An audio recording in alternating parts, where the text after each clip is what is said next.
Not every JRPG needs a 90-hour commitment. Today, we're counting down 15 JRPGs that actually respect your time. All beatable under 40 hours. No grinding, no bloat. Just tight, complete experiences that get in, tell their story, and get out. Let's go! So we're kicking off with the obvious pick, but it deserves to be here. Chrono Trigger is the gold standard for respecting player time. And honestly, it's kind of insane how much game is packed into 20-25 hours. You've got time travel across 7 different eras, dual and triple techs that actually feel meaningful, multiple endings based on when you fight Lavos, and new game plus that's actually worth doing. The brilliance is in what Chrono Trigger doesn't do. There's no random encounters slowing you down every 3 steps. Enemies are visible on the map, and honestly, half the time you can just avoid them. The combat is active time, but positions matter because of AoE attacks, so there's actual strategy without being bogged down in menu hell. And here's the thing, the pacing never drags. Every era has a clear purpose, every character arc wraps up cleanly, and the side quests in the final act are all meaningful character moments, not fetch quests. Real talk, this game came out in 1995, and modern JRPGs still haven't figured out how to be this tight. No padding, no grinding unless you want to, just a perfectly paced adventure that respects the fact you have other games to play. Number 2. Dragon Quest VIII: Journey of the Cursed King. Okay, this one might be controversial because Dragon Quest VIII can push past 40 hours if you're a completionist psychopath. But here's the thing. The main story is around 35-38 hours, and that's if you're not rushing. And unlike other DQ games that feel like they're stretching content, 8 earns every hour. The vibe is classic Dragon Quest, colorful, charming, Akira Toriyama art bringing everything to life. But this is the first fully 3D mainline DQ, and that shift makes exploration feel less tedious than the older games. The world map is gorgeous, towns actually feel lived in, and running around doesn't feel like punishment. The skill point system means you're constantly getting upgrades, so even grinding, which you barely need to do, feels rewarding. Combat is turn-based and traditional as hell, but the tension system adds this risk-reward element where you can skip turns to power up for massive damage. Psych up to 100 and one-shot a boss? Chef's kiss. And the party banter system was ahead of its time. These characters actually feel like they're traveling together, not just standing in a line waiting for their turn to talk. Here's why it respects your time. Dragon Quest games are known for being grindy, but 8 is shockingly balanced. You don't hit walls, the dungeons aren't labyrinthine nightmares, and the story moves. It's comfort food JRPG done right. Number 3. Eternal Sonata 2007. Eternal Sonata is one of the most aesthetically beautiful JRPGs ever made, and it flies under the radar because it came out in that weird Xbox 360, PS3 early era when JRPGs were dead. You play as Frédéric Chopin on his deathbed, dreaming this entire fantasy world, and the whole game leans into that fever dream vibe. The environments look like watercolor paintings. The soundtrack is literally Chopin's compositions, and the story gets surprisingly philosophical about life and death. The combat is where this game shines. It's a real-time turn-based hybrid. You have a timer for your turn, and you need to move your character into position, execute combos, and get out before the timer runs out. Light and shadow actually matter mechanically. Stand in light, your abilities change. Stand in shadow, different abilities. It's not just aesthetic, it's tactical. And the combo system is satisfying as hell once you get the rhythm down. Now, the story is hit or miss. It gets heavy-handed with the allegory and some of the dialogue is rough. But here's the kicker. It's only about 25-30 hours long. You get this complete, weird, artistic vision without the game dragging its feet. The pacing is brisk, dungeons are short, and there's minimal backtracking. If you want something beautiful and strange that doesn't demand a month of your life, Eternal Sonata is it. Number 4. Final Fantasy VII, 1997. Yeah, FF7 is on this list. Hear me out. The modern perception is that FF7 is this massive epic, but the reality is you can beat it in 30-35 hours pretty comfortably. The reason people remember it as longer is because they spent 50 hours breeding chocobos and farming Knights of the Round, which is optional lunacy.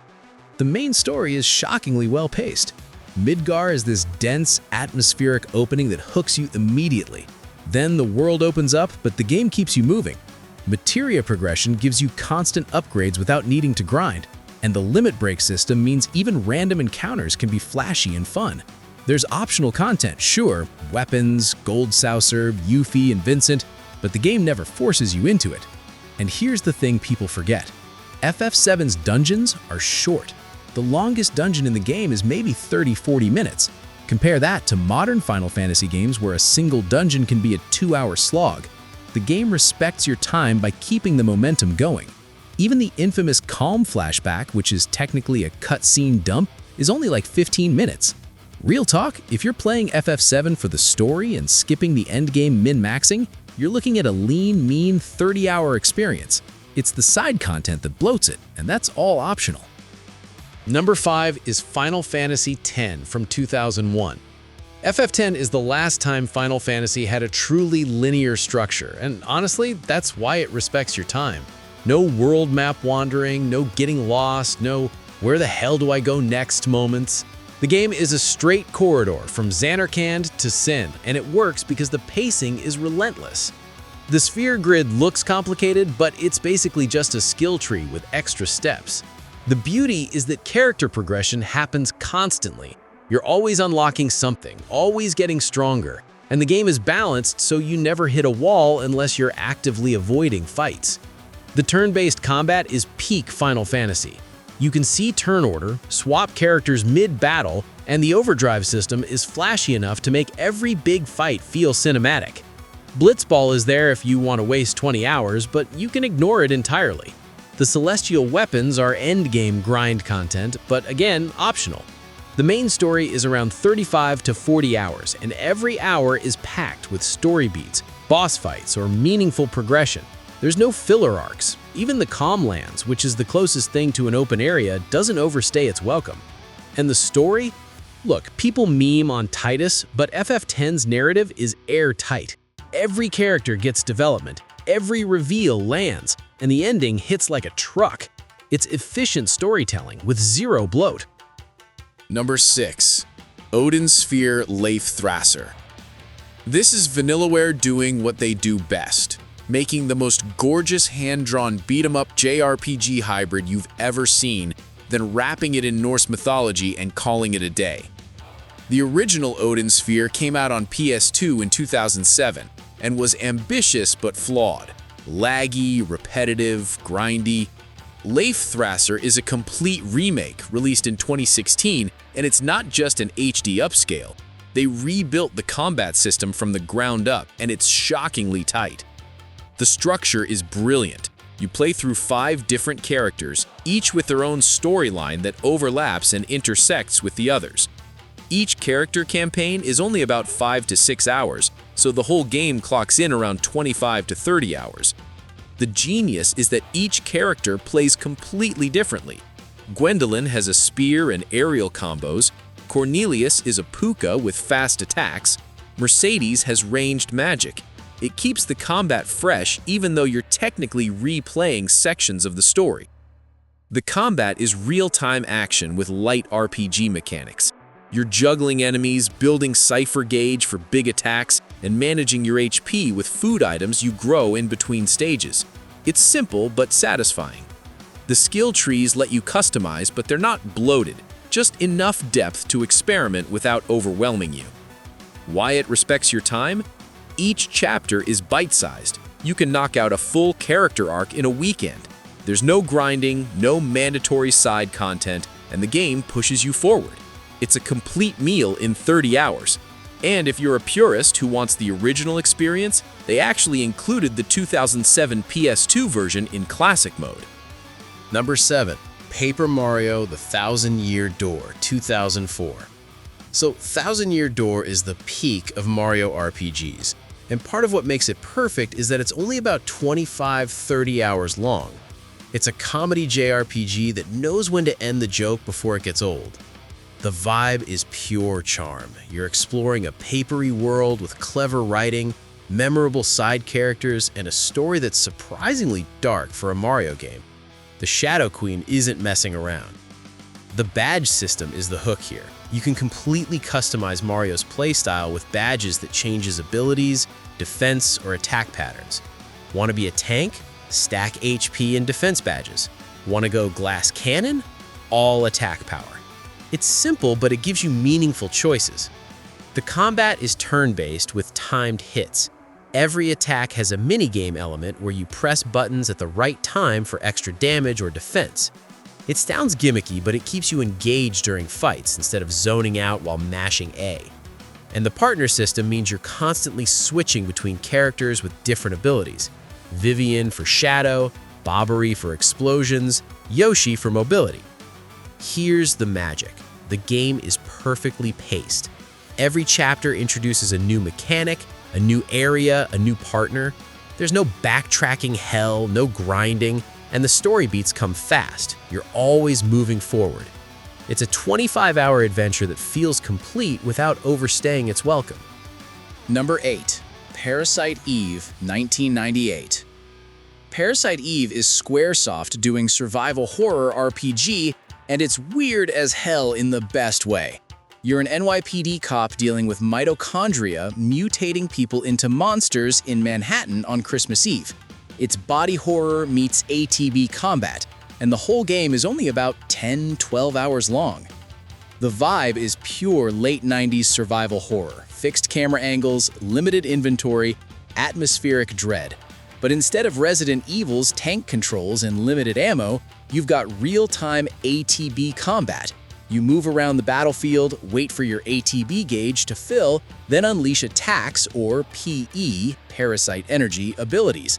It's tense because you're constantly repositioning to avoid attacks while waiting for your turn.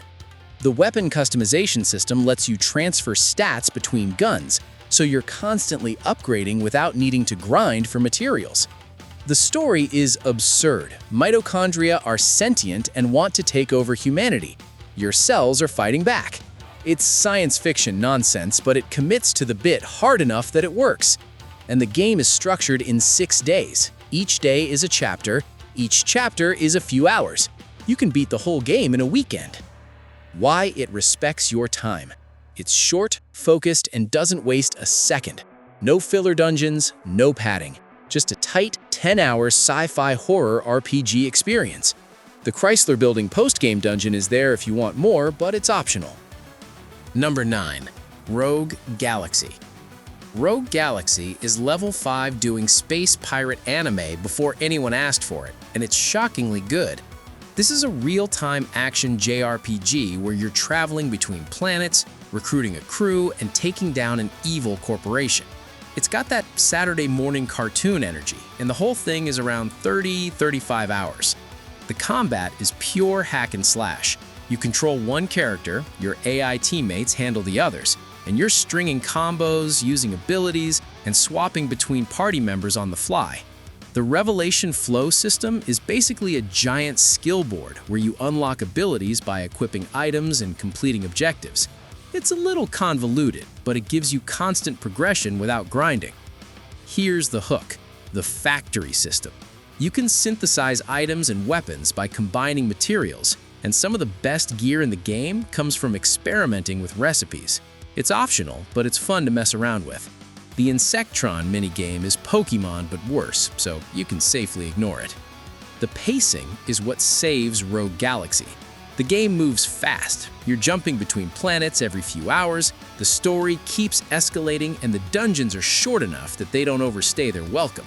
There's optional content like the Quarry and the Insectron battles, but you can skip all of it and still get a complete 30-hour adventure. Real talk, this game deserves way more love than it gets. Number 10. Shadow Hearts Covenant 2004. Shadow Hearts Covenant is the sequel to the cult classic Shadow Hearts and its peak PS2 era weird JRPG energy. You've got alternate history World War I, demons, a German priest who's also a vampire, a gay wrestler who worships a giant muscle god, and a combat system based on a spinning ring. It's absurd, and it's only about 35 hours long. The Judgment Ring is the entire combat system. Every action, attacks, spells, items, requires you to time button presses on a spinning ring. Hit the highlighted areas, you succeed. Hit the smaller red zones, you crit. Miss, and you fail. It's simple, but it adds tension to every action. You're never zoning out during fights because you're constantly timing inputs, and the ring can be customized with items that expand hit zones or add status effects, so there's depth if you want it. The vibe is dark fantasy meets historical fiction. You're fighting in World War I battlefields, but also dealing with demons and ancient curses. The tone swings between grim horror and absurd comedy. One character is a talking cat who dresses like a Russian princess. It shouldn't work, but it does. Why it respects your time. The game is laser-focused. Dungeons are short, the story keeps moving, and there's minimal backtracking. The fusion system for Yuri is deep if you want to engage with it, but you can ignore it and still have a great time. It's a complete, weird, wonderful 30-hour experience. Number 11. Suikoden 2, 1998. Suikoden 2 is the best game in the Suikoden series, and it's shockingly concise for a game about recruiting 108 characters. The main story is about 25-30 hours, and that's including side content. This is a war story. You're leading a rebellion against a corrupt empire, making hard choices, and watching your childhood best friend become your enemy. The vibe is peak late 90s sprite work. The characters are expressive, the environments are gorgeous, and the war battles are these large-scale strategic encounters that break up the traditional JRPG combat. The 6-person party system is unique. Most JRPGs cap at 3 or 4, but Suikoden lets you field a full squad. Combat is turn-based and fast, no flashy animations dragging fights out. You input commands, everything resolves quickly, and you're back to exploring. The 108 Stars of Destiny system sounds overwhelming, but most recruits are optional. You can beat the game with way fewer characters, but the completionist in you will want to find them all because each one adds something to your castle base. And the castle progression is one of the best parts. Watching it grow from a rundown fort to a thriving headquarters is satisfying. Here's the magic. Suikoden 2 doesn't waste time. Dungeons are short, random encounters are quick, and the story moves at a breakneck pace. It's a 25-hour epic that feels complete. No grinding, no filler, just a perfectly paced war story. Number 12. Tales of the Abyss, 2005. Tales of the Abyss is the best 3D Tales game. Fight me. And it clocks in around 35-40 hours for the main story. The vibe is classic Tales. Anime cutscenes, real-time combat, skits for character development. But Abyss has one of the strongest narratives in the series. Luke starts as an insufferable spoiled noble, has a complete mental breakdown halfway through, and becomes an actual character. It's rare to see that kind of arc in JRPGs. The combat is linear motion battle system with free run, which means you're moving around a 3D battlefield in real time, stringing combos and building up to mystic arts, the big flashy super moves. The FOF Field of Phonons system adds elemental strategy. Cast a spell, leave an elemental circle on the ground, use specific arts in that circle for enhanced effects. It's deeper than it sounds, and once you get the rhythm down, combat is pure dopamine. The tone is darker than most Tales games. This isn't a power of friendship story, it's about predestination, identity, and whether free will even exists. The score dictates everyone's fate, and the game wrestles with whether breaking fate is worth the cost. Heavy stuff for a JRPG, but it works. Why it respects your time? The game is long, but it's never padded. Every dungeon serves the plot, every character gets development, and the pacing never drags. There's optional content, but you can skip it and still get a complete 35-hour experience. Number 13. Vagrant Story 2000. Vagrant Story is one of the most unique JRPGs ever made, and it's criminally underrated. This is Square at their experimental peak. Dark fantasy, Shakespearean dialogue, Yasumi Matsuno directing, and a combat system that's equal parts action and puzzle solving. The whole game takes place in one massive dungeon city, Leamond, and you can beat it anywhere from 10 to 20 hours depending on your playstyle. The vibe is grim. You're Ashley Riot, a risk breaker, basically a fantasy secret agent, investigating a cult leader in the ruins of Leamond. The story is told through flashbacks, present-day exploration, and cryptic dialogue. It's not a feel-good adventure, it's a mystery wrapped in tragedy. The combat is real-time with a chain system. You target specific body parts on enemies, chain attacks together for bonuses, and swap weapons based on enemy types. Blunt for skeletons, pierce for beasts, edge for humans. The weapon crafting system is absurdly deep. You're combining blades, grips, and gems to create custom weapons with affinity bonuses. It's overwhelming at first, but once it clicks, it's satisfying as hell. Here's the thing. Vagrant Story is short, but dense. Every room in Leamond serves a purpose. There's no filler, no random encounters padding runtime. Just a focused 10 to 20 hour dungeon crawler with some of the best atmosphere in JRPG history. Director Yasumi Matsuno said a normal playthrough takes 5 to 6 hours if you know what you're doing, but most first-timers will spend 12 to 20 hours exploring and figuring out the systems. If you can handle the old-school controls and the steep learning curve, Vagrant Story is essential. Number 14. Valkyrie Profile 2, Silmeria, 2006. Valkyrie Profile 2 is Tri-Ace doing Norse mythology action RPG, and it's gorgeous. The original Valkyrie Profile is great, but Silmeria refines the formula and cuts the fat.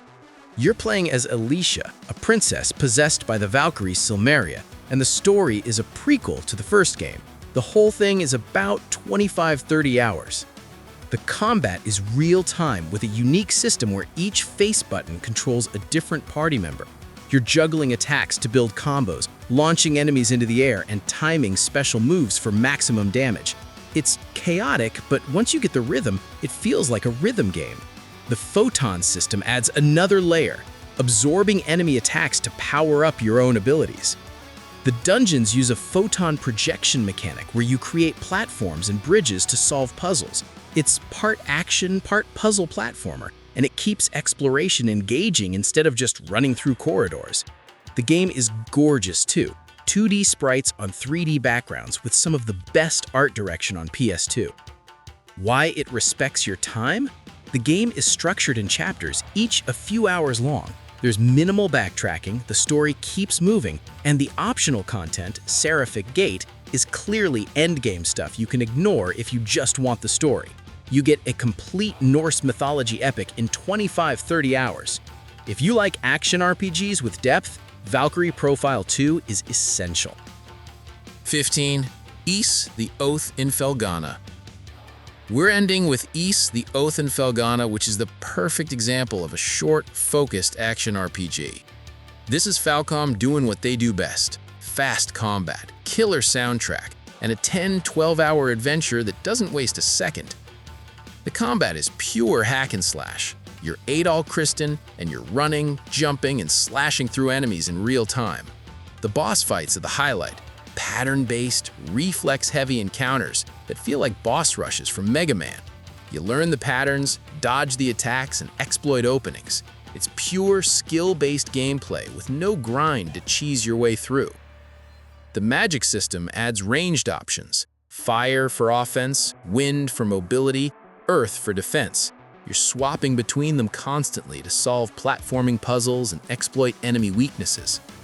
The level design is tight. Every screen has a purpose, every platform is deliberate. There's no filler dungeons. The story is simple. Ancient evil awakens, you stop it.